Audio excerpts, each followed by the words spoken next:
33வது ஸ்லோகம். ஸ்ரேயான் த்ரவ்யமயாத் யஜ்ஞாத்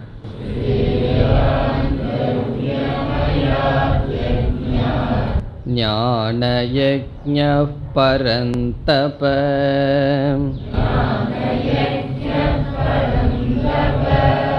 சர்வம் கர்மாகிலம் பார்த்த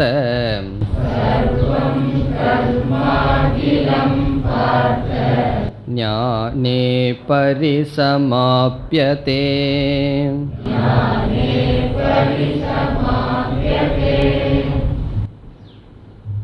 பலவிதமான சாதனைகளை பகவான் பேசி வந்தார். ஒவ்வொரு சாதனையையும் யஜ்ஞம் என்று கற்பனை செய்து விதவிதமான யஜ்ஞங்களை விதவிதமான மனிதர்கள் செய்கிறார்கள் என்று கூறினார்.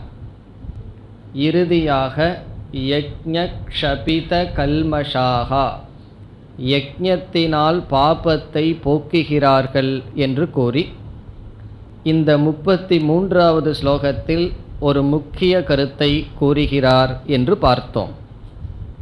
நாம் சென்ற வகுப்பில் பார்த்த கருத்தை சுருக்கமாக ஞாபகப்படுத்தி கொண்டால், இங்கு பகவான் கூறுவது ஸ்ரேயான் த்ரவ்யமயாத் யஜ்ஞாத் ஞான யஜ்ஞக. ஞான யஜ்ஞக ஸ்ரேயான். ஞான யஜ்ஞம், ஞானம் என்பது மேலானது. எதை காட்டிலும்? திரவியமயாத் யஜ்ஞாத். திரவியமயமான யஜ்ஞங்களை காட்டிலும் ஞான யஜ்ஞமானது மேலானது. இதனுடைய பொருள், ஆத்ம ஞானத்தை அடைதல் என்ற சாதனை உயர்ந்தது.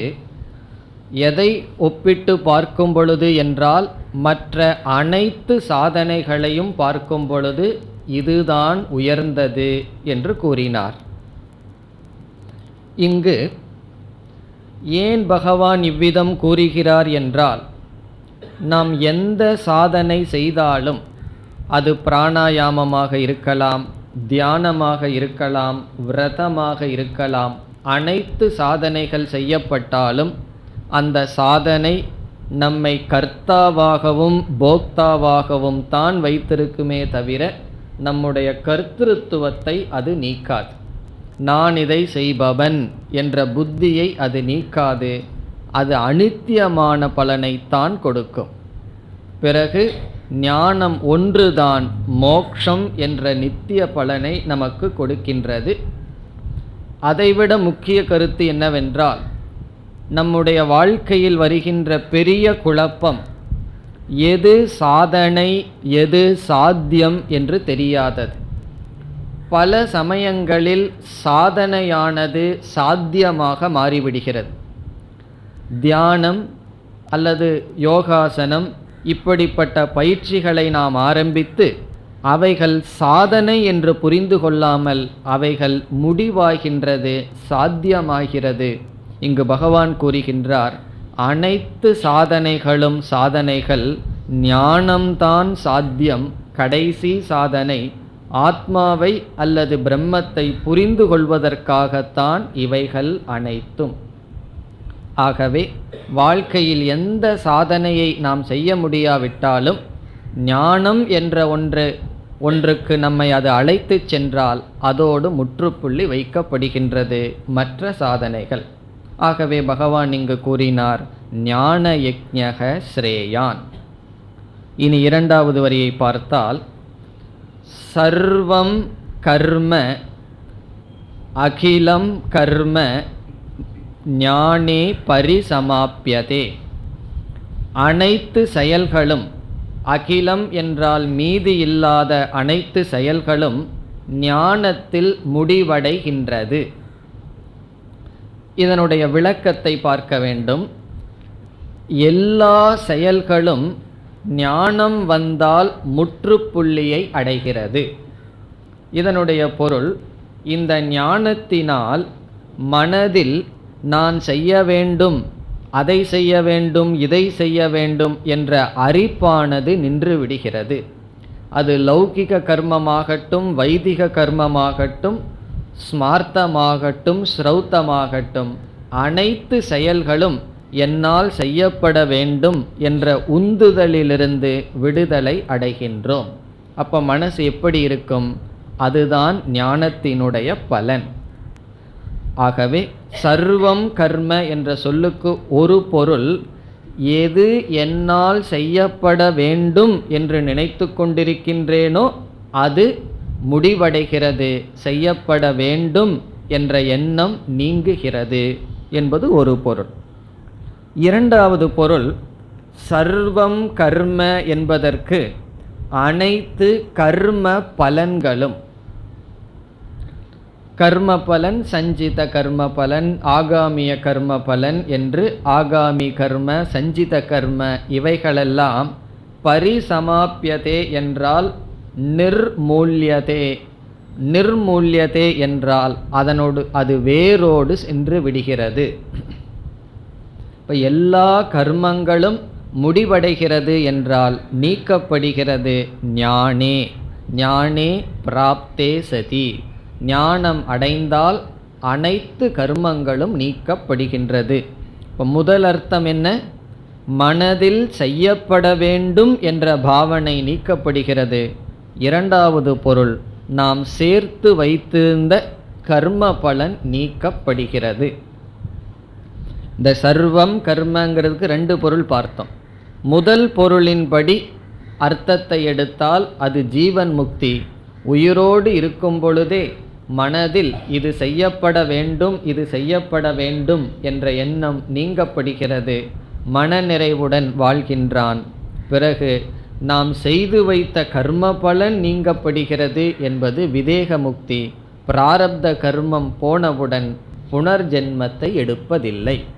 ஆகவே நாம் மோக்ஷம், ஜீவன் முக்தி, விதேக முக்தி என்று அழைக்கப்படுகின்ற மோக்ஷமானது ஞானே சதி, ஞானம் வந்தால் அடையப்படுகின்றது. ஆகவே இங்கு பகவான் என்ன சொல்ல விரும்புகின்றார்? நாம் எந்த சாதனை செய்தாலும் அந்த சாதனை ஞானத்துக்கு எடுத்து செல்லுமா என்று பார்க்க வேண்டும். ஞானத்துக்கு எடுத்து சென்றால் அது சாதனை, ஞானத்துக்கு எடுத்து செல்லவில்லை என்றால் அது சாதனை அல்ல. நாம் எந்த சாதனையும் செய்யலாம், அது ஞானத்துக்கு எடுத்து செல்ல வேண்டும். அதை விட முக்கியம் என்னன்னா, நாம் எந்த சாதனையையும் செய்யாமல் இருக்கலாம், அது ஞானத்துக்கு எடுத்து செல்லவில்லை என்றால். என்ன, சில பூஜைகளை எல்லாம் நம்ம பண்ணி அதற்கு நம்ம அடிக்ஷன், அதோட நம்ம செய்து செய்து அது இல்லாமல் நான் இல்லைன்னு நினச்சிட்ருப்போம். கரெக்டாக பூஜை பண்ணுற நேரத்தில் வேதாந்த வகுப்பு இருக்குதுன்னு வச்சுக்குவோமே, அப்போ என்னன்னா, எதுக்கு நான் முக்கியத்துவம் கொடுக்குறேன்? பூஜை தான் பண்ணிகிட்ருக்கணும். பூஜை பண்ணாமல் பூஜை பண்ணிகிட்ருக்கிற நான் வேதாந்த வகுப்புக்கு போனால் பகவான் கோவிச்சுக்குவார். வேதாந்த வகுப்புக்கு வரலினா சாமிஜி கோவிச்சுக்க மாட்டார். ஒரு நாள் வரலினா சரி பரவாயில்லன்னு விட்டுருவார். ஆனால் அங்கே பகவான் கோவிச்சுக்குவார் அப்படின்னு ஒரு பயம் நமக்கு இருக்கின்றது. நாம் எதை நம்மை ஒழுங்குபடுத்த சில ஒழுக்கங்களை ஏற்படுத்தோமோ அதனாலேயே நாம் ஒடுக்கப்படுகின்றோம். அதை இங்கு பகவான் நீக்குகின்றார். என்னவென்று, எதை வேண்டுமானாலும் எந்த சாதனையை வேண்டுமானாலும் விட்டுவிடலாம். அது மட்டுமல்ல, சாதனைன்னு சொன்னாவே அது படிப்படியாக இருக்கின்றது. ஆரம்பத்தில் நமக்கு எல்லா கோயிலுக்கும் நடந்து போகலாம், அல்லது பஸ்ஸில் போகலாம், அல்லது காரில் போகலாம், எல்லா கோயிலையும் சுற்றலான்னு ஆசை இருக்கும். அது சரியா தவறான்னா, அந்த ஆசையை விட்டுட்டோம்னா வேற எங்காவது சுற்ற ஆரம்பிச்சிருவோம். அதனால் அந்த ஆசை நல்லது. பிறகு ஒவ்வொரு ஸ்தலங்களுக்கும் போய் எல்லாம் பண்ணிட்டு வந்ததனுடைய பலன் என்னன்னா, பகவான் என்ன பலன் கொடுப்பார் தெரியுமா? இனிமேல் நீங்கள் வராமரு, அதுதான் பலன். வீட்டிலேயே உட்கார்ந்து என்னை நினைக்கும் சக்தியை பகவான் கொடுப்பார். அது பலன். இவ்வளவு நாளாக போயிட்டு இருந்தனே, இப்போ நான் விட்டுட்டா பகவான் என்ன நினைப்பார்னா, மீண்டும் மீண்டும் வந்துட்டு இருந்தா தான் பகவான் சலிச்சிருவார். இவன் பிறவி பூரா வந்துட்டே இருக்கானே, மற்ற ஆளுக்கு இடம் கொடுக்காமேன்னு சொல்லி. அப்போ அடுத்த ஸ்டேஜ் என்னன்னா, செயல்களை துறந்து ஓர் இடத்தில் அமருதல். பிறகு அதற்கு அடுத்தது என்னன்னா, சற்று விசாரம் செய்தல். கடவுளை எல்லாம் நான் கும்பிட்டுருக்கிறேனே, அவர் யார், அவருக்கு நமக்கு என்ன சம்பந்தம் என்ற விசாரம். இவ்விதம் வேதாந்த வாழ்க்கை, ஆன்மீக சாதனை என்பது ஒரு படியில் நிற்பதல்ல, படிப்படியாக செல்வது. நாம் ஒரு படியை விட்டு அடுத்த படிக்கு போகும்போது இந்த கில்ட் ஃபீலிங், குற்ற உணர்வு என்று சில சமயங்களில் வரலாம். இங்கு பகவான் சொல்றார், அப்படி வரக்கூடாது. ஞானத்திற்காக நாம் விட்டு வர வேண்டும். விட்டு வர வேண்டும் ஞானத்திற்காக, வேற எதுக்காவது விடக்கூடாது என்பது கருத்து. இப்போ ஒரு படி இருக்கின்றது, படியிலிருந்து காலை நம்ம எடுக்கிறோம். 2 காரணத்துக்கு எடுக்கலாம். கீழே வைக்கிறதுக்கும் எடுக்கலாம், மேலே வைக்கிறதுக்கும் எடுத்தாகணும். ஆகவே ஒரு சாதனைங்கிறது ஒரு படி, அதை நாம் விட்டால் அதற்கு மேலே போகணுமே தவிர கீழே போகக்கூடாது. உதாரணமாக சாயந்தரம் கோயிலுக்கு போயிட்டு வர்றோம், அப்படி ஒரு பழக்கம் இருக்குன்னு வச்சுக்குவோமே. 6 மணிக்கு சரி, நீ கோயிலுக்கு போகிற நேரத்துக்கு கீதை கிளாஸுக்கு போகலான்னா கோயிலை திறந்து அடுத்த படிக்கு போகிறோம். நான் கோயிலுக்கு போகிறத விட்டுட்டு டிவி முன்னாடி உட்காந்துட்டு இருந்தோம்னு வச்சோம்னா ஒரு படி இறங்குகின்றோம். இதுதான் வாழ்க்கை. இங்கு பகவான் சொல்றார், அனைத்து சாதனைகளையும் எந்த கடைசி படியை நோக்கி சென்று கொண்டிருக்க வேண்டும்? ஞானம், ஆத்ம ஞானம் என்று சொல்லி சாதனைகளை இங்கு முடிக்கின்றார். இப்போ நமக்கு எதில் ஒரு பற்று, எதில் ஒரு முக்கியத்துவம் வந்துள்ளது? ஞானம், ஆத்ம ஞானம்தான் அடைய வேண்டும் என்று வருகையில் அடுத்த ஸ்லோகத்தில் அந்த ஞானத்தை எங்கு, எப்படி, எப்படிப்பட்டவனாக பெற வேண்டும் என்று கூறுகின்றார். 34வது ஸ்லோகம். தத்வித்தி பிரணிபாதேன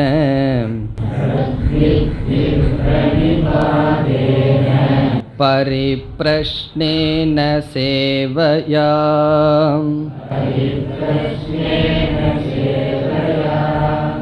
உபதேக்ஷந்தி தே ஞானம்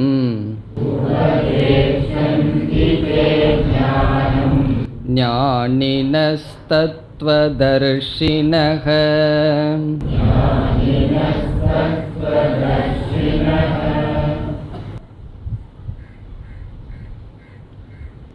சென்ற ஸ்லோகத்தில் ஞானத்தில் மோக்ஷம் அடையப்படுகிறது என்றார். இந்த ஸ்லோகத்தில் அப்படிப்பட்ட ஞானத்தை, எப்படிப்பட்ட ஞானம்? மோக்ஷத்தை கொடுக்கின்ற ஞானத்தை எங்கிருந்து பெற முடியும்,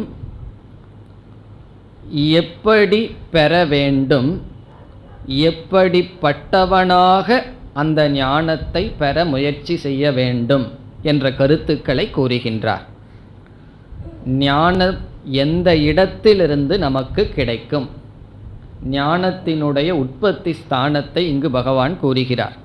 இப்போ கங்கை ஓடுதுன்னு சொன்னால் கண்டுபிடிக்கிறார்கள் அல்லவா, அது எங்கிருந்து உற்பத்தி ஆகிறது, எங்கிருந்து வருகிறது? அதுபோல இந்த ஞானம் எந்த இடத்திலிருந்து நாம் பெற வேண்டும், எப்படி பெற வேண்டும் என்ற நியமங்கள் இங்கு பேசப்படுகிறது. வாழ்க்கையில் ஞானத்தை பெற வேண்டும் என்று புரிந்து கொள்வது மிக கடினம்.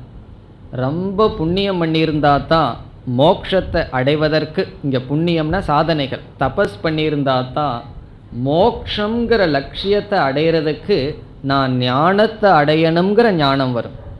அந்த அறிவு என்ன அறிவு? அறிவை அடைய வேண்டும் என்ற அறிவானது பல தபஸினுடைய விளைவு. எனக்கு ஞானம் வேண்டும், இந்த உண்மை தெரிஞ்சிருக்கணும்னா என்னுடைய துயரத்திற்கு காரணம் அஞ்ஞானம். நான் அறியாமையில் துக்கப்பட்டுருக்கேன். இந்த உலகம் உண்மையில் எனக்கு துயரத்தை கொடுக்கவில்லை. ஆகவே இந்த உலகத்தை மாற்றுறதோ மற்றவர்களை மாற்றுறதுலையோ எனக்கு தாற்பயம் கிடையாது. என்னுடைய அறியாமையினால் நான் துயரப்படுகிறேன். ஆகவே எனக்கு அறிவு தேவை என்ற அறிவு பசி வருவது தபஸினுடைய பலன். சில பேர் இவ்வளவு தூரம் வந்து விடுவார்கள். இது வராமல் இருக்கிறவங்க ரொம்ப பேர். இவ்வளவு தூரம் வந்துட்டு இங்கே ஒரு ஸ்லிப் இருக்கு. அது என்ன ஸ்லிப்? இந்த இடத்துல என்ன தவறு நடக்கலாம் என்றால், அந்த ஞானத்தை எப்படி அடைதல் என்ற விஷயத்தில் சில தவறுகள் நடக்கலாம். சிலர் கூறுகிறார்கள், கண்ணை மூடி உட்கார்ந்துட்டு தியானமே செய்து கொண்டிரு, ஞானம் வந்துவிடும். மரத்தடியில் போய் உட்கார்ந்துக்கோ, ஞானம் வந்துவிடும். அல்லது எதையதோ சாதனைகள் செய்து பஜனையே பண்ணிட்டு ஒரு நாள் திடீர்னு ஞானம் வந்துடும். அல்லது ஏதாவது பண்ணிட்டு ஒரு நாள் ஞானம் வந்துவிடும் என்று நினைக்கிறார்கள். முதல்ல ஞானம் வேணும்னு புரிஞ்சுக்கிறது அரிது. அப்படி புரிந்து கொண்டால் இந்த ஞானம் இங்கிருந்துதான் பெற முடியும் என்று புரிந்து கொள்ள வேண்டும். அதை இங்கு பகவான் கூறுகின்றார். அது எங்கிருந்து? குருவினிடமிருந்து, சாஸ்திரத்திடமிருந்து தான் பெற முடியும். வேதாந்த சாஸ்திரத்தை உபதேசிக்கின்ற குருவிடமிருந்து தான் இந்த ஞானத்தை பெற முடியும் என்று இங்கு பகவான் கூறுகின்றார். இப்போ இந்த ஞானத்தை எங்கிருந்து பெற முடியும்? குருவிடமிருந்து, சப்த பிரமாணத்திடமிருந்து பெற முடியும். வேறு விஷயங்களுக்கு குரு தேவைப்படலாம், தேவையில்லாமலும் இருக்கலாம். இப்போ ஜபம் பண்ணணும்னா ஒரு குருவிடமிருந்து மந்திரத்தை வாங்கிட்டு செய்வது நல்லது. ஒரு கால் முடியலின்னு சொன்னாலும் பரவாயில்ல, பரம்பரையாக என்ன செய்துட்டு இருந்தோமோ அதை செய்யலாம். அப்படி மற்ற விஷயங்களில் எல்லா விஷயத்துக்கும் மேலானவர்கள், பெரியவர்கள் குரு இருந்தால் நல்லது, இல்லாட்டியும் மேனேஜ் பண்ணலாம். ஆனால் வேதாந்தத்தில் மட்டும் அது முடியாது. மற்றதுலேயும் உண்மையிலேயே முடியாது தான், முடிந்தாலும் வேதாந்தத்தில் கண்டிப்பாக முடியாது. காரணம் என்ன? கிளாஸுக்கு வராமல் கீத உபனிஷத்தை படித்து பார்த்தா தெரிஞ்சிடும் அது எவ்வளவு தூரம் நமக்கு புரிகின்றது என்று. ஆகவே இங்கு பகவான் கூறுகிறார், குருவிடமிருந்து அந்த ஞானத்தை பெற வேண்டும், வேதாந்த ஞானத்தை பெற வேண்டும். இது முதல் கேள்விக்கு பதில். முதல் கேள்வி என்ன கேட்டோம்? எங்கிருந்து இந்த ஞானத்தை அடைய வேண்டும்? வேதாந்த சாஸ்திரம் அது முக்கியம். குருவிடமிருந்து பெற வேண்டும்னு சொன்னால் வேதாந்த சாஸ்திரத்தை உபதேசிக்கின்ற குருவிடமிருந்து பெற வேண்டும். இரண்டாவது கேள்விக்கு பதில், அந்த குருவினுடைய லட்சணமெல்லாம் இரண்டாவது வரியில் வருகிறது, பார்க்க இருக்கின்றோம்.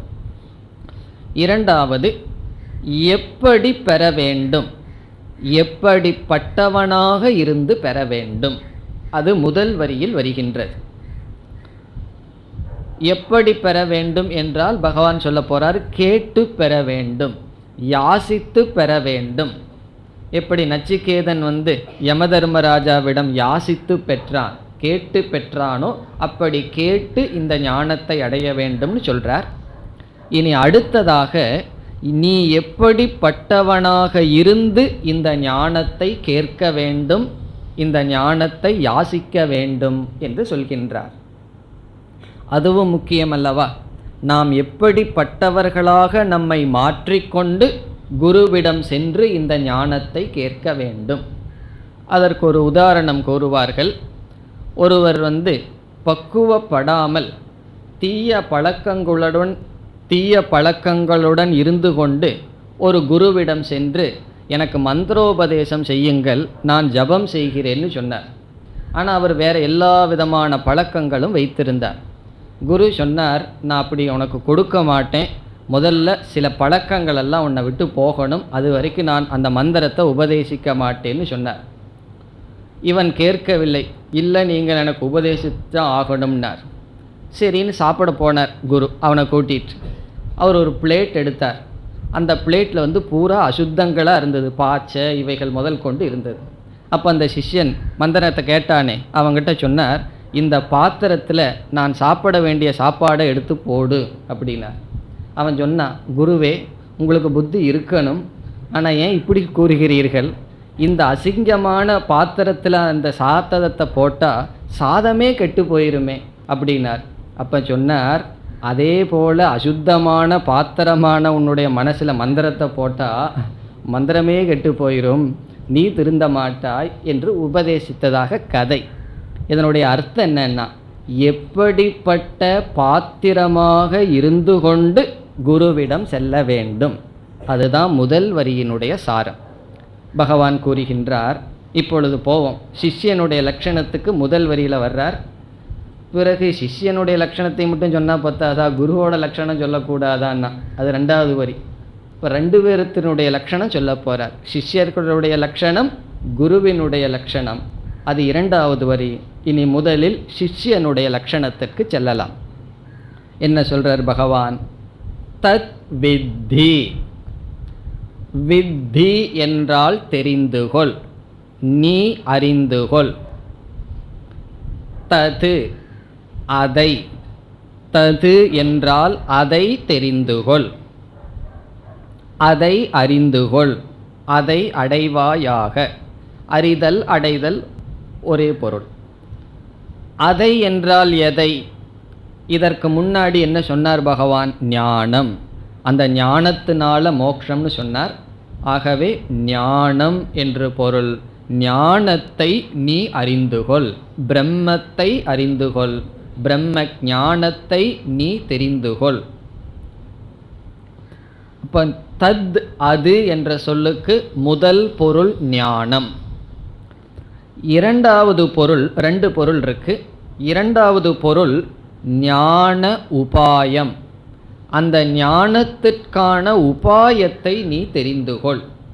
ஞானத்தை நீ அடைவாயாகன்னு சொல்லலாம், அல்லது அந்த ஞானத்திற்கான உபாயத்தை நீ தெரிந்துகொள் என்று சொல்லிட்டு அது என்ன உபாயம் என்று சொல்லப் போகிறார். இப்போ தத் வித்தி, அதை நீ அறிவாயாக, அந்த ஞானத்தை நீ அடைய வேண்டும். இனி 3 சொற்கள் பகவான் சிஷ்யனுக்கு லட்சணமாக கொடுக்கின்றார்.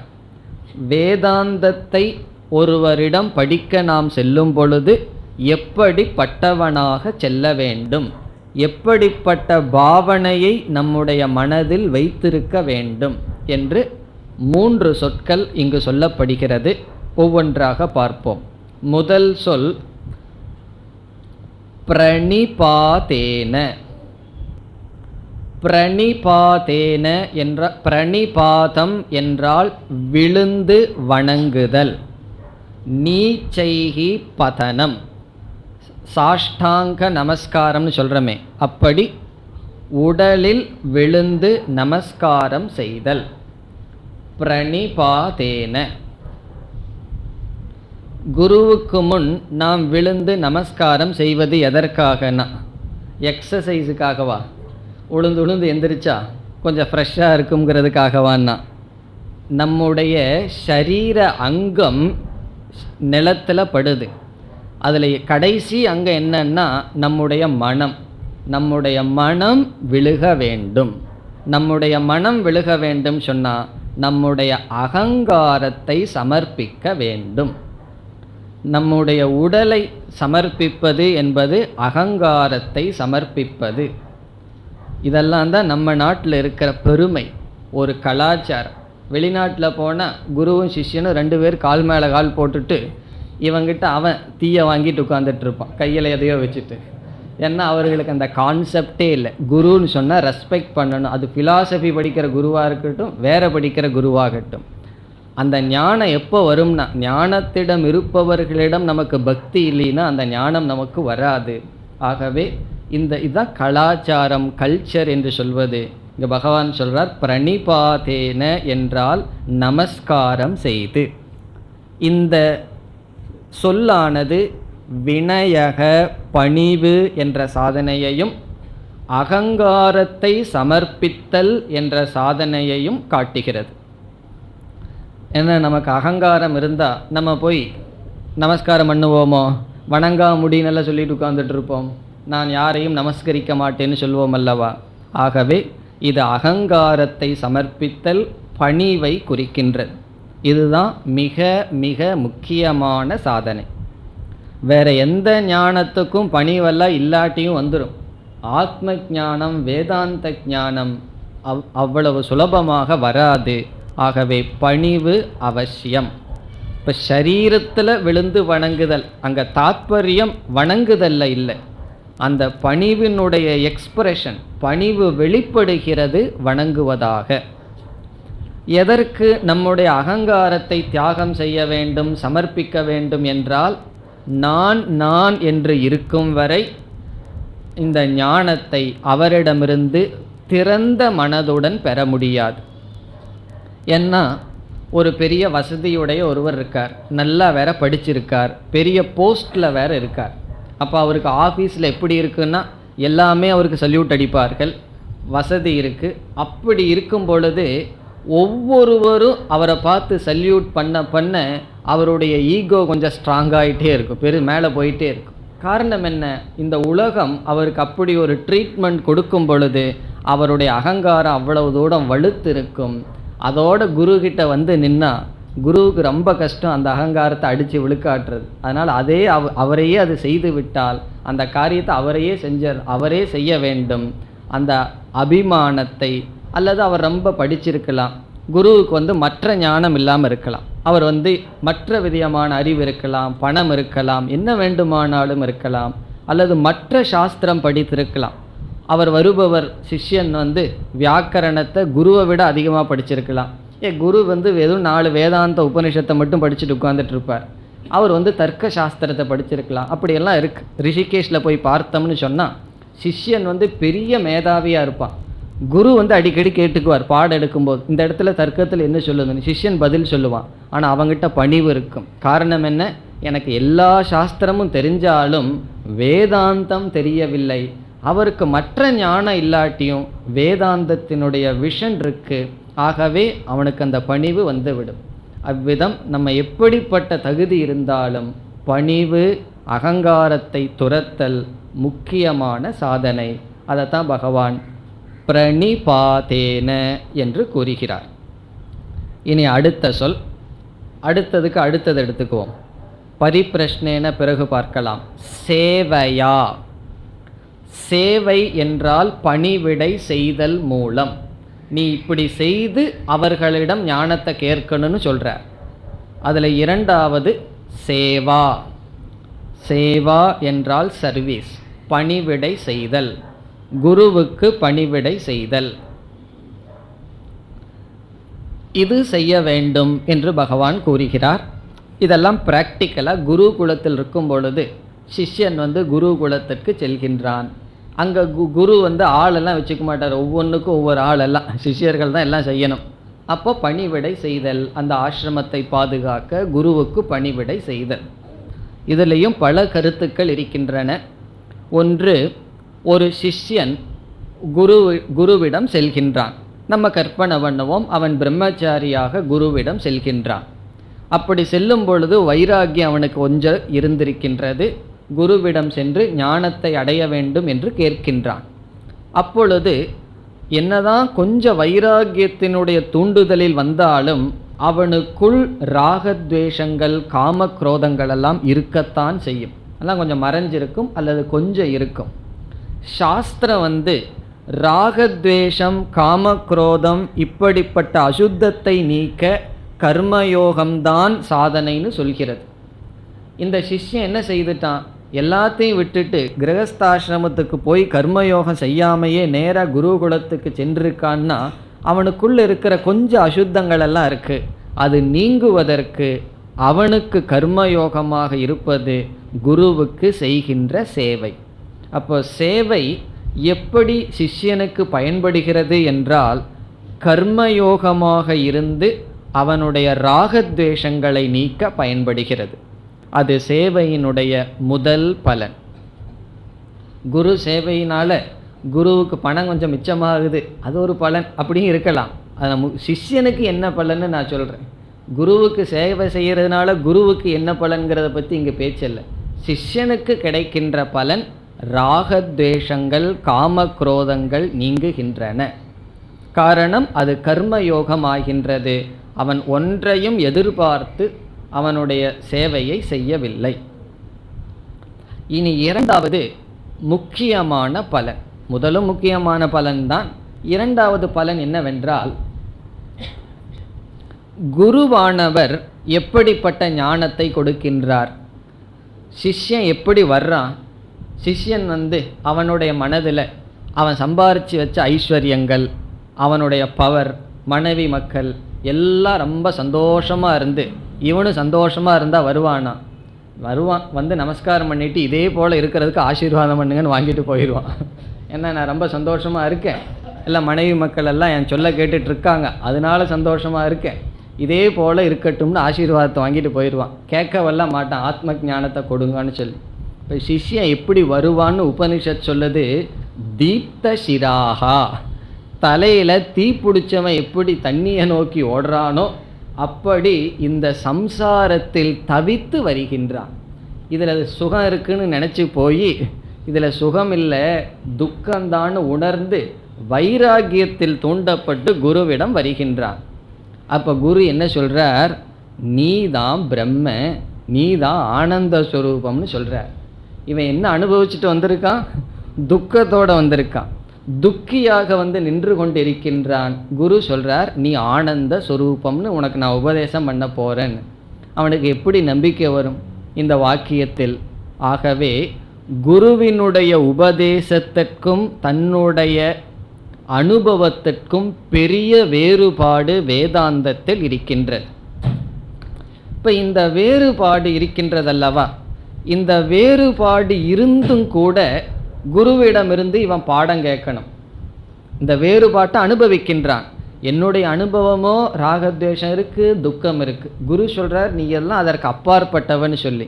இதை சொன்னாலும் பரவாயில்ல, என்னை வந்து பிரம்மன்னு நீங்கள் சொல்கிறீங்க, அது எனக்கு புரியல, இருந்தாலும் அதை புரிஞ்சுக்கிறதுக்கு நான் உங்களிடம் கேட்க வேண்டும் என்று அவன் கேட்க வேண்டுமென்றால் ஒரே ஒரு நிபந்தனை, அவனுக்கு குருவிடம் ஸ்ரத்த இருக்க வேண்டும், நம்பிக்கை இருக்க வேண்டும். தொடர பயன்படுகின்ற பாலம், அந்த ஸ்ரத்தையில் தான் இவன் ட்ராவலே பண்ண முடியும். இவன் புரிஞ்சுக்கிற வரைக்கும், ஸ்ரத்தை ஞானமாகிற வரைக்கும் குருவிடம் ஒரு சிஷ்யன் இருக்கின்றான்னு சொன்னால் ஸ்ரத்தை நம்பிக்கை. என்ன நம்பிக்கை? குரு சொல்கிறார், இந்த ஞானத்தை நீ அடைஞ்சா உனக்கு ராகத்வேஷம் போயிரும், காமக்ரோதம் போயிரும், நீ சாந்த சுரூபியாக இருப்பன்னு சொல்கிறார். இவனுக்கு ஸ்ரத்தை எப்படி வர முடியும்னு சொன்னால் பிறகு ஒன்று சொல்கிறார், உனக்கு பணத்தில் எல்லாம் ஆசை போகும், இதெல்லாம் சொல்லுவார் குரு. இதில் எப்போ ஸ்ரத்த வரும்? குரு என்ன சொல்கிறார், இந்த ஞானம் உனக்கு கிடைச்சா பொருள் மீது ஆசை போகும், அமைதியாக இருப்பேன், குரோதம் போகும், காமம் போகும்னு சொல்கிறார். இவனுக்கும் அந்த ஞானம் இல்லை. பிறகு இந்த ஞானத்தில் அவனுக்கு எப்போ ஸ்ரத்த வரும்னு சொன்னால், குருவினுடைய அருகில் சென்றால் குருவினிடம் அவர் என்ன பலனை சொல்லிட்டு இருக்காரோ அதை பார்க்கின்றான். காமமற்றவராக குரோதமற்றவராக அவன் குருவினிடம் பார்க்கின்றான். அப்பொழுதுதான் ஒரு கேள்வி அவனுடைய மனதில் வருகின்றது, இவர் ஏதோ ஒன்று நான் அறியாததை அறிந்த காரணத்தினால்தான் இவ்விதம் இருக்கின்றார். அப்போ ஞானத்தை சிஷ்யன் பார்க்கவில்லை, சிஷ்யன் ஞானத்தினுடைய பலனை பார்க்கின்றான். ஞானத்தினுடைய பலனை குருகிட்ட பார்த்தால்தான் அவனுக்கு ஸ்ரத்த ஏற்படுகிறது. ஞானத்தினுடைய பலன் குரு இல்லாமல் உபதேசம் பண்ணால் அவர் எப்படிப்பட்ட குருன்னு 2வது வரியில் பார்ப்போம். அது சிஷ்யனுக்கு அப்படி ஒரு பிராரப்தம் இருந்தால் அப்படிப்பட்ட குருகிட்ட போவான். நம்ம சரியான விதத்தில் பேசினால் அந்த குருவிடம் ஞானத்தினுடைய பலனை பார்க்கின்றான். இப்போ குருவிடம் அருகில் எப்படி போக முடியும்னா சேவையின் மூலமாக.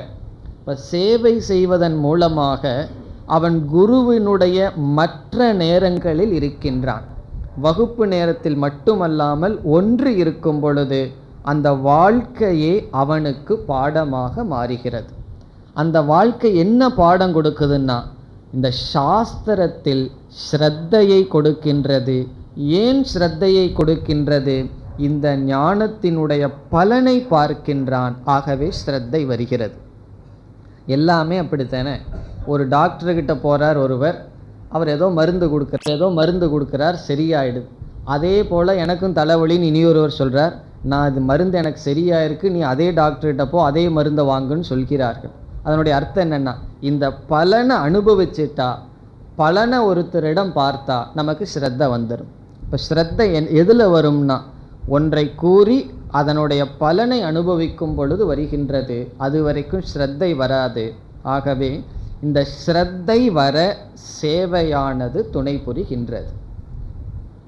இவ்விதம் பல பிரயோஜனங்கள் சொல்லலாம். நம்ம 2 பிரயோஜனம் பார்க்கின்றோம். சேவையினுடைய முதல் பலன் மன தூய்மை, 2வது பலன் ஞான பல தரிசனத்தினால் நமக்கு ஸ்ரத்தையானது உண்டாகிறது. இனி மூன்றாவது லட்சணம் சிஷ்யனுக்கு சொல்வது பரிப்ரஷ்னேன. பரிப்ரஷ்னம் என்றால் முறையாக கேள்வியை கேட்டல், குருவிடம் சென்று கேட்க வேண்டும். இப்போ குருவிடம் போய் ஒரு வருஷம் நான் உங்களிடம் படிக்க வந்திருக்கேன் அப்படிங்கிறார். சிஷ்யன் சொல்கிறார், குரு சொல்கிறார், சரி கொஞ்சம் வருஷம் ஆசிரமத்தில் நீ இரு, பிறகு நான் உனக்கு சொல்லி கொடுக்குறேன்னு சொல்கிறார். சிஷ்யன் ஆசிரமத்தில் பணிவிடை பண்ணிகிட்டே இருக்கான், கேட்கவே மாட்டேங்கிறான். குருவுக்கு தெரியுமே, அவர் சொல்லும்போது சொல்லட்டுன்னு சொன்னால் குரு என்ன செய்வார், விட்டுருவார். அவன் கேட்கும்போது கேட்கட்டுன்னு அவர் விட்டுருவார். இவன் அவர் சொல்லும்போது சொல்லட்டுன்னா அது ஒரு ஜென்மமே ஓடிடும். ஆகவே குருவுக்கு ஒரு நிபந்தனை சாஸ்திரத்தில் இருக்கு, கேட்காதவங்களுக்கு சொல்லாதே, கேட்காதவங்களிடம் சொல்லக்கூடாது. அப்படி மட்டுமல்ல, கேட்டாலும் எப்படிப்பட்டவர்கள்னு பார்த்து சொல்லணும். அது கேட்டுட்டாரே, இப்போ நம்ம கிளாஸ் முடிஞ்சு ரோட்டில் போகிறோம், ஒருவர் நல்லா தண்ணி போட்டுட்டு ஓ கிளாஸுக்கு போயிருக்கீங்களா, ஆத்மானா என்னன்னு கேட்குறாரு. ஓ கேட்குறவங்களுக்கு சொல்லணும் அப்படின்னு நீங்கள் சொல்ல ஆரம்பித்தா பார்க்குறவங்க யார் எதை குடிச்சிருக்காங்கன்னு சந்தேகம் வந்துடும். ஆகவே கேட்காம சொல்லக்கூடாது, கேட்டாலும் கேட்குறவனுக்கு தகுதி இருக்கான்னு பார்த்து சொல்லணும். இவ்வளவு நிபந்தனை இருக்கும் பொழுது சிஷ்யனுடைய லட்சணம் என்னன்னா கேட்க வேண்டும். கேட்க வேண்டும் சொன்னால் இந்த விளக்கத்துக்கு ஒரு சாமிஜி சொல்லுவார். அவர் நைட்டு 10 மணிக்கு படுத்து தூங்க போகும்போது போய் ஆத்மான என்னன்னு கேட்டுட்டு இருக்கக்கூடாதான்.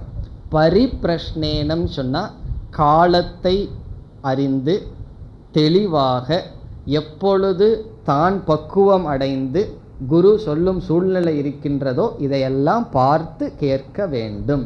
இப்போ பரிப்ரஷ்னம், அந்த பரிங்கிற வார்த்தை கேள்வியில் சில நியமங்களை காட்டுகின்றது. ஒழுங்காக முறையாக கேட்க வேண்டும். காரணம் என்னன்னா, கேட்டால் தான் குருவுக்கு தெரியுது இவனுக்கு முமுட்சுத்துவம் இருக்கின்றது. குருவாச்சே அவருக்கு எல்லாம் தெரியணுமேனா, அவர் இனி ஒருத்தருடைய மனசில் என்ன ஓடிட்டுருக்குன்னு பார்க்கறதுக்கு நேரம் கிடையாது. அப்படி பார்த்துட்ருக்கவர் வேற குரு. இவர் தன்னுடைய மனசே பொய்ன்னு பார்த்துட்ருக்கிறதுனால மற்றவர்கள் மனதில் என்ன ஓடுது அந்த யோக சக்தியெல்லாம் இவருக்கு கிடையாது. இருந்தாலும் பயன்படுத்த மாட்டார். அதனால் மற்றவர்கள் மனசு என்னன்னு பார்க்க மாட்டார். சிஷ்யன்தான், அது சிஷ்யனுடைய ரெஸ்பான்சிபிலிட்டி. அவன்தான் கேட்க வேண்டும், எனக்கு உபதேசம் செய்யுங்கள். இப்போ முதல் வரியில் 3 என்ன, பணிந்தும் பணிவிடை செய்தும் கேட்டும் அதை அறிவாயாக. அந்த ஞானத்தை நீ அறிய வேண்டும். பணிந்துனா வணங்கி, பணிவிடை செய்து இதை கேட்டு பெற வேண்டும். இது கேட்டால்தான் கிடைக்குமே தவிர கேட்காமல் வராது. இதிலிருந்து மீதியை சேர்த்திக்கணும். சாதன சதுஷ்டய சம்பன்னனாக செல்ல வேண்டும்ங்கிறது கருத்து. சாதன சதுஷ்டய சம்பன்னகன ஞாபகம் இருக்கோ? எங்கேயோ கேட்ட மாதிரி ஞாபகம் இருக்கலாம். விவேகம், வைராகியம், சமதமாதிகள், முமுட்சுத்துவம், இந்த குணங்களை இங்கு நாம் ஞாபகப்படுத்தி கொள்ள வேண்டும். உபனிஷத் என்ன சொல்கின்றது? சமித்பாணிகி சன், சமித்த கையில் எடுத்துட்டு குரு கிட்ட போகணும். அது எதற்குனா சேவையையும் பணிவையும் குறிக்கின்றது. அதேதான் இங்கு பகவான் சேவையா பிரணிபாதேன பரிப்ரஷ்னேன என்ற சொற்களில் குறிப்பிட்டார். இனி சிஷ்யனை விட்டுட்டு குருவுக்கு வருவோமே. 2வது வரியில் பகவான் எப்படிப்பட்ட குருவை நாட வேண்டும் என்று கூறுகிறார். இப்படிப்பட்ட சிஷ்யனாக இப்படிப்பட்ட குருவை நாட வேண்டும். இங்கு இப்படிப்பட்ட குரு உபதேசிப்பார்கள்னு சொல்றார். 2வது வரியை பார்த்தால் உபதேக்ஷ்யந்தி தே ஞானம். தே என்றால் உனக்கு, ஞானம் என்றால் இந்த ஆத்ம ஞானத்தை உபதேக்ஷந்தி உபதேசம் செய்வார்கள். நீ இவ்விதம் சென்றால் கண்டிப்பாக உனக்கு இந்த ஞானத்தை எடுத்து கொடுப்பார்கள். சங்கராச்சாரியார் முண்டகோபனிஷத்தினுடைய விளக்கத்தில் எழுதுகிறார், நியாய பிராப்த சத் சிஷ்யம், நியாயமாக வந்த நல்ல சிஷ்யனை குரு நிராகரிக்க கூடாது, நான் உபதேசிக்க வேண்டும் என்று கூறுகின்றார். இது குருவுக்கு சாஸ்திரம் கொடுக்கின்ற கடமை. இல்லைன்னா அவன் பிரம்மராட்சசனா போயிடுவானெல்லாம் கேட்கக்கூடாது.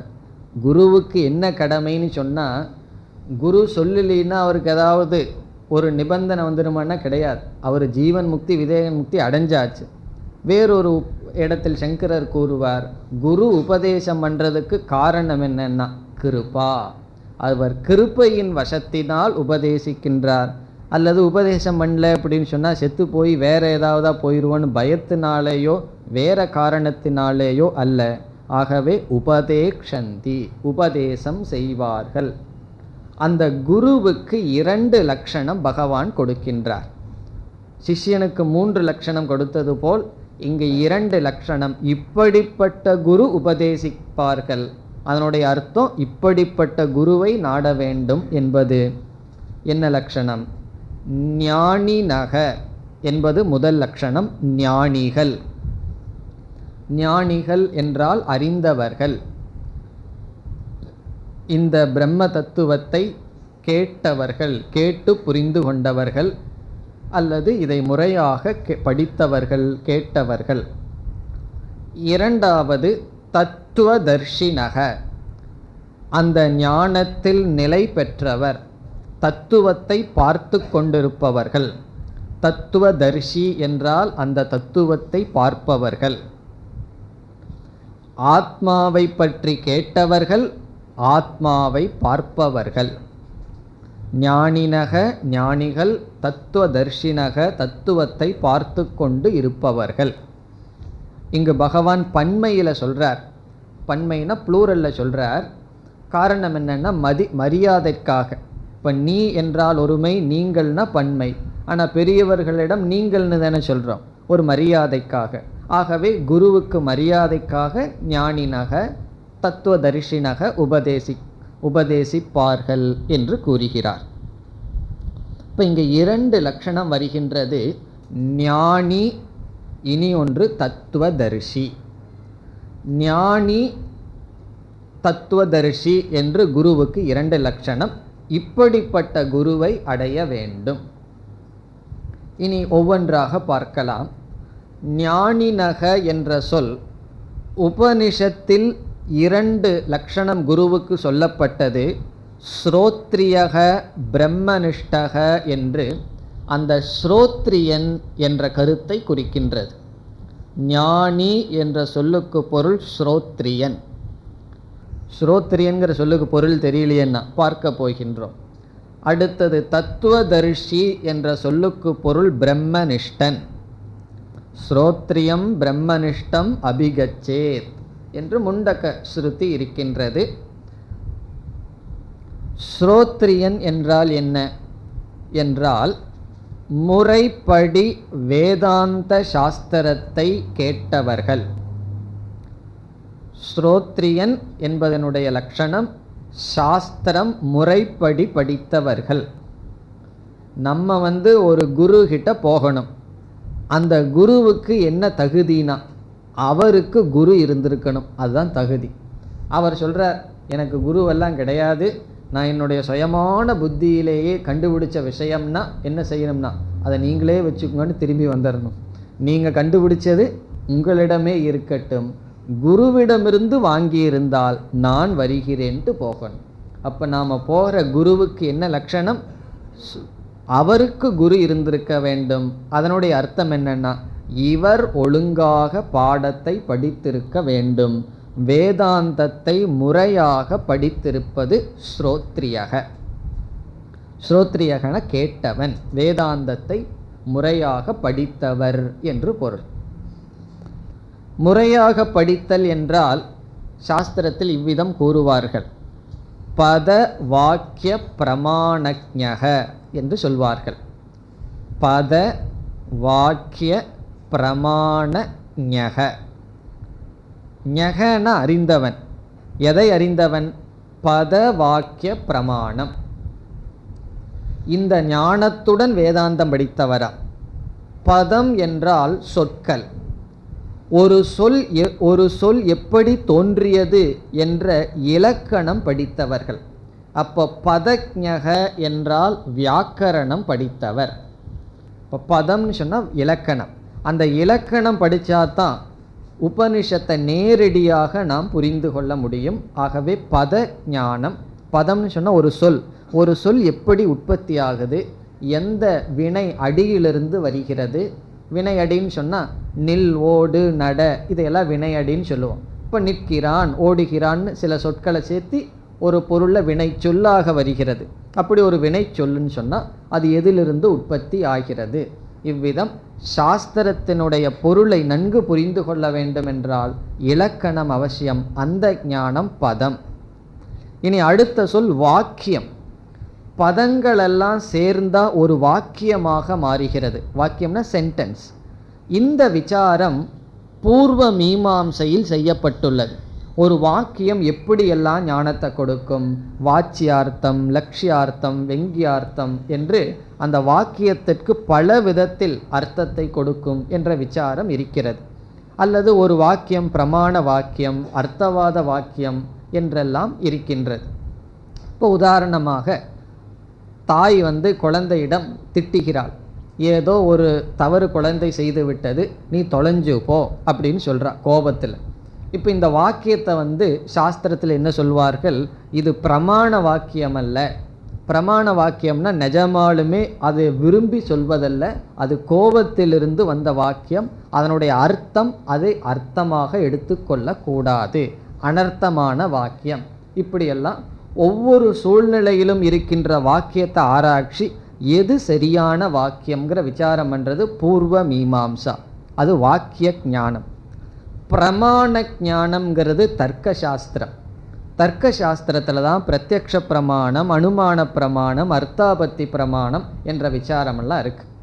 அப்போது சம்பிரதாயத்தில் என்ன சொல்வார்கள், வேதாந்தத்தை முறைப்படி நன்கு படிக்க வேண்டும்னு சொன்னால் வியாக்கரணம், மீமாம்சா, தர்க்கம், இந்த மூன்று தான் பத வாக்கிய பிரமாண ஞானம். இந்த மூன்று ஓரளவுக்கு இருந்தால் போதும். அந்த பேஸோட வேதாந்தத்துக்குள்ளே போய் பிறகு வேதாந்தத்தை கொஞ்ச நாள் படித்தால் அவன் யார்னா ஸ்ரோத்ரியன், சாஸ்திரத்தை முறைப்படி படித்தவன். எப்படின்னா அவனுக்கு இலக்கணம் தெரிகிறது, ஒரு வாக்கியத்தை எப்படி பொருள்படுத்தணும்னு தெரிகின்றது, பிறகு இந்த வாக்கியம் எந்தெந்த முறையில் பிரமாணமாக இருக்கும் என்றும் தெரிகிறது. இந்த பேசிக்கோட தர்க்க சாஸ்திரம், மீமாம்சா சாஸ்திரம், வியாக்கரண சாஸ்திரம் இவைகள் வேதாந்தம் அல்ல. வேதாந்தம் புரிஞ்சுக்கிறதுக்கு இவைகளெல்லாம் துணை புரியும். இந்த ஞானத்தோட பல வருடங்கள் முறையாக வேதாந்த சிரவணம் செய்தால் அவன் ஸ்ரோத்ரியன். இனி அடுத்தது பிரம்மனிஷ்டன். யாரெல்லாம் வேதாந்தம் கேட்கிறார்களோ அவர்களுக்கெல்லாம் ஆத்ம தத்துவம் புரிந்திருக்க வேண்டும் என்ற நியமம் இல்லை. இந்த மூன்று தெரிஞ்சிட்டு சும்மா கிடையாது. வியாக்கரணம் படித்து, பிறகு மீமாம்சா படித்து, பிறகு என்ன தர்க்க சாஸ்திரம் படித்து, வேதாந்தம் படித்ததுக்கு அப்புறம் வேதாந்தம் புரிஞ்சுக்கணும், அது கண்டிப்பாக புரிந்திருக்கும்னு உறுதி சொல்ல முடியாது. இதை சொன்னோடனே நம்ம கஷ்டமாக போகும். இதெல்லாம் படிக்காமல் வந்திருக்கிற எனக்கு என்னுடைய நிலை என்னன்னா, இதெல்லாம் படித்து வந்தே புரியாதுன்னு சொன்னால், புரிஞ்சிருக்கணுங்கிற அவசியம் இல்லைன்னு சொன்னால், இதெல்லாம் படிக்காமல் வந்த எனக்கு ஏதாவது ஹோப் இருக்கான்னா அது பிரம்மனிஷ்டன்கிற வார்த்தையில் தெளிவாயிரும். பிரம்மனிஷ்டன்கிற வார்த்தையினுடைய பொருள், நம்ம எவ்வளவுதான் வேதாந்தத்தை கேட்டாலும் இங்கு பகவான் சொன்ன தகுதிகள் இல்லாமல் இருந்தால் சப்தமாக மனதில் இருக்குமே தவிர அது அர்த்தமாக மாறாது. கிளிப்புள்ளைய போல கேட்டு அது அப்படியே நம்ம சொல்லலாம், அதுவும் செஞ்சிடலாம். இந்த தகுதிகள் இல்லாமல் என்னதான் நம்ம வேற தகுதிகள் இருந்து, இங்கே பகவான் சொன்னார் வினயம், இந்த தகுதிகளெல்லாம் இல்லாமல் வேதாந்தத்தை கேட்டால், தர்க்க சாஸ்திரம் படிக்கலாம், என்ன சாஸ்திரத்துடன் வேதாந்தத்தை கேட்டால் வேதாந்தம் நமக்கு புரியாது. அதனால தான் வேதாந்தத்துக்கு ரகசியம் உபனிஷத் என்று பெயர். இப்போ பிரம்மனிஷ்டன்னு சொன்னால் இந்த முறைப்படி படித்தவன் முறையான தகுதிகளையும் அடைந்து சாதன சதுஷ்டய சம்பத்தையும் அடைந்து அவன் சிரவணத்தோடு நிற்காமல் மனனம் நிதித்தியாசனம் என்ற சாதனையை செய்து ஞானத்தை அடைந்து அந்த ஞானத்தில் நிஷ்டையை அடைந்தவன் அவனுக்கு பிரம்ம நிஷ்டன் என்று பெயர். பிரம்மனிஷ்டன் எப்படின்னா நிதித்தியாசனம் என்ற சாதனையின் மூலம் ஞானத்தில் நிலை பெற்றவன். நிஷ்டகன நிலை பெற்றவன், பிரம்மனிஷ்டகன்னா ஞானத்தில் நிலை பெற்றவன். யார்? பிரம்மனிஷ்டன். முறைப்படி கேட்டது மட்டும் இல்லாமல் அந்த ஞானத்தில் நிலையையும் பெறுகின்றான். அவன் பிரம்மனிஷ்டன். பிரம்மனிஷ்டன் சொன்னால் அதனுடைய அர்த்தம் என்னவென்றால், எப்போ இந்த ஞானம் அவனுக்கு தேவையோ அப்போ உதவி செய்கின்றது. யாராவது தவறான வார்த்தையை சொல்லும்போது அவன் கேட்கும்போதே இந்த ஞானத்தோடு கேட்குறான். அதனால் எப்படி அந்த இடத்துல அணுகணுமோ அப்படி அணுகின்றான். பிரம்மனிஷ்டன் ஆகாத வரைக்கும் எப்படி இருக்கும்னா, முதல்ல ஏதாவது திருப்பி சொல்லிடுவோம், அதுக்கப்புறம் தான் ஞாபகம் வரும், ஐயையோ நம்ம கீதையெல்லாம் படிச்சிட்ருக்கோம், இப்படி சொல்லக்கூடாதே, பிறகு ஞாபகம் வரும். அப்படி இல்லாமல் எந்த சூழ்நிலையிலும் நான் சம்சாரியாக பிஹேவ் பண்ணாமல் இருந்தால் அவன் பிரம்மனிஷ்டன். சில சமய ஸ்லிப்பெல்லாம் வரும், அதையெல்லாம் தாண்டி தாண்டி சென்று அந்த ஞானத்தில் நிலை பெறுதல் பிரம்மனிஷ்டன். இப்பொழுது ஸ்ரோத்ரியனாக ஒருவன் இருந்து ஓரளவு ஞானத்தை அடைந்திருக்கின்றான். சில பிரதிபந்தங்களினால் அவன் பிரம்மனிஷ்டனாக இல்லை. அப்படி வைத்து கொண்டால் நாம் 3 விதமான குருக்களை பற்றி பேசலாம், அல்லது குருவாக இருப்பவர்கள் உலகத்தில் 3ஆக பிரிக்கலாம். முதல் உத்தமமான குருவாக இருப்பவர் ஸ்ரோத்ரிய பிரம்மனிஷ்டன். அவர் ஸ்ரோத்ரியனாகவும் இருக்கிறார், பிரம்மனிஷ்டனாகவும் இருக்கின்றார். அவருக்கு உத்தம குருகு, உயர்ந்த மேலான குருவாக இருக்கின்றார். யார்? முறைப்படி படிச்சிருக்கார், அந்த ஞானத்தில் நிஷ்டையுடையவராக இருக்கின்றார். இதனால் என்ன பலன்னா, சிஷ்யனுக்கு முறைப்படி சொல்ல முடியும், யார் யார் என்னென்ன ஸ்டேஜில் இருக்காங்கன்னு தெரிஞ்சு. ஏன்னா இவரும் படிப்படியாக தானே வந்திருக்கார், முறையாக உபதேசிக்க முடியும். பிறகு 2வது குருவாக இருப்பவர் கேவல ஸ்ரோத்ரியன். கேவல ஸ்ரோத்ரியன்னா தமிழில் சொல்கிற மாதிரி கேவலமான ஸ்ரோத்ரியன் அர்த்தம் அல்ல, பிரம்மனிஷ்டை இல்லாத ஸ்ரோத்ரியன். அவர் பிரம்மனிஷ்டை அடையவில்லை, ஒழுங்காக கேட்டிருக்கார், ஒழுங்காக சொல்லுவார், அதோட ஃபுல் ஸ்டாப். நீங்கள் சொல்கிறபடி இருக்கீங்களான்னு அவர்கிட்ட கேட்டால் கோபம் வந்துடும், நீங்கள் சொல்கிறபடி இல்லையேன்னு சொன்னால் கோபம் வந்துடும். நான் சொல்கிறபடி தானே இருக்கிறேன்னு கோவப்படுவார். அதிலிருந்து என்ன தெரியுதுன்னா, கோவப்படக்கூடாதுன்னு கிளாஸில் சொல்லிட்டு நீங்கள் கோவப்படாமல் இருக்கீங்களான்னு கேட்டால் அவருக்கு கோபம் வந்ததுன்னா அது என்னன்னா, அப்படி இருப்பவர். அவருடைய வாழ்க்கை நமக்கு உபதேசமாக இருக்காது, அவருடைய வாய் தான் நமக்கு உபதேசமாக இருக்கும். அவருடைய வாயிலிருந்து சரியாக வரும், தப்பால் சொல்ல மாட்டார். ஏன்னா ஒழுங்காக படிச்சிருக்கார், அது அப்படியே சொல்லுவார். ஸ்ரோத்ரியன். இவர் இடையில இருக்கிற குரு. காரணம் என்னென்னா, இவர்கிட்ட போனோம் அப்படின்னா நம்ம தப்பான வழிக்கு போயிட மாட்டோம். அவர் அந்த மேப்பை கரெக்டாக கொடுத்துருவார். இப்படி செய்யணும், முதல்ல கர்மயோகம் பண்ணணும், பிறகு உபாசனை பண்ணணும், பிறகு ஞான யோகம் பண்ணணும், இப்படி தான் சொல்கிறார்கள். பிறகு ஏதோ அகம் பிரம்மாஸ்மி தத்துவமசின்னு சொல்கிறார்கள், பாரு அப்படின்னு சொல்லிடுவார். ஏன்னா அது அவருக்கு இல்லையே. இவ்விதம் ஸ்ரோத்ரியன்னா நமக்கு சரியான பாதையை காட்டுவார்கள். பிரம்மனிஷ்ட என்ன பண்ணுவார்னா பாதையை காட்டி அழைச்சிட்டு போவார். இனி 3வது வெறும் பிரம்மனிஷ்டனாக மட்டும் இருப்பவர். அவர் ஸ்ரோத்ரியன் அல்ல, ஆனால் பிரம்மனிஷ்டனாக மட்டும் இருப்பவர் கேவல பிரம்மனிஷ்டக. இந்த இடத்துலையும் கேவலம்னா ஸ்ரோத்ரியன் இல்லாமல் பிரம்மனிஷ்டனாக இருப்பவர். இவர் யாருன்னு சொன்னால், பல பிறவிகளில் பக்குவப்பட்டு வந்தவர், அல்லது இந்த பிறவியிலும் எத்தனையோ சாதனைகளெல்லாம் செய்து ஏதோ ஒரு சில வாக்கியத்தின் துணை கொண்டு, யாராவது சொன்ன ஒரு சில வாக்கியத்தின் துணை கொண்டு தூய்மையான மனம் இவருக்கு இருந்த காரணத்தினால் நான் பூர்ண பிரம்மஸ்வரூபம் என்ற ஞானத்தை அடைந்து விட்டார். முறைப்படி படிக்கவில்லை, பல வருஷம் குரு கிட்ட போய் படிக்கவில்லை. ஆனால் இவர் செய்த தபஸ், இவர் செய்த சாதனையினால் இவருக்கு ரொம்ப தூய்மையாயிடுது. அவருக்கு ஒரு வார்த்தை போதும், அவர் புரிந்து கொண்டார். இப்போ தட்சிணாமூர்த்தி சனகாதி முனிவர்களுக்கு எவ்வளோ கஷ்டப்பட்டு பேசி புரிய வச்சார். அவர் பேசவே இல்லை, கையில் ஒரு சின்முத்திரையை காமிச்சார், புரிந்து கொண்டார். ஏன்னா சிஷ்யர்கள் அவ்வளவு தூரம் பக்குவப்பட்டிருந்தார்கள். அதே போல முறைப்படி படிக்காமல் ஆனால் ஒரு சில வாக்கியத்தின் துணை கொண்டு ஞானத்தை அடைந்தவர்கள் பிரம்மனிஷ்டர்கள். இந்த பிரம்மனிஷ்டனும் ஸ்ரோத்ரியனாக இருந்து பிரம்மனிஷ்டனாக இருப்பவர்களுக்கும் ஒரு வித்தியாசமும் இல்லை. இருவரும் உத்தமமான மனிதர்கள். இந்த ரெண்டு பேரும் கடவுளுக்கு சமமான மனிதர்கள். அவருக்கு கொஞ்சம் வேதாந்த சொல்ல தெரியுது, இவருக்கு சொல்ல தெரியல, அவ்வளவுதான் வித்தியாசம். அவரும் தத்துவ தரிசியாக இருக்கார், இவரும் தத்துவ தரிசியாக இருக்கார். அவரும் உலகத்தை பார்த்தா பிரம்மனா பார்க்கிறார், இவரும் உலகத்தை பார்த்தா பிரம்மனா பார்க்கிறார். இப்போ பிரம்மனிஷ்டனாக இருப்பவனும் ஸ்ரோத்ரிய பிரம்மனிஷ்டனாக இருப்பவரும் உயர்ந்த மனிதர்கள். ஆனால் ஸ்ரோத்ரிய பிரம்மனிஷ்டனாக இருப்பவர் உயர்ந்த குரு, பிரம்மனிஷ்டனாக இருப்பவர் உயர்ந்த குரு அல்ல. அவர் உயர்ந்த மனிதர், உயர்ந்த குருவாக செயல்பட முடியாது. காரணம் என்ன? அவரிடம் சென்றால் எனக்கு மனசு கஷ்டமாக இருக்கே, உபதேசம் பண்ணுங்கன்னா, ஏன்னா மனசு ஏது புத்தி ஏது, இருக்கிறது ஆத்மா தானன்றுவார். காரணம் என்ன? அவர் அங்கே தான் இருக்கார்.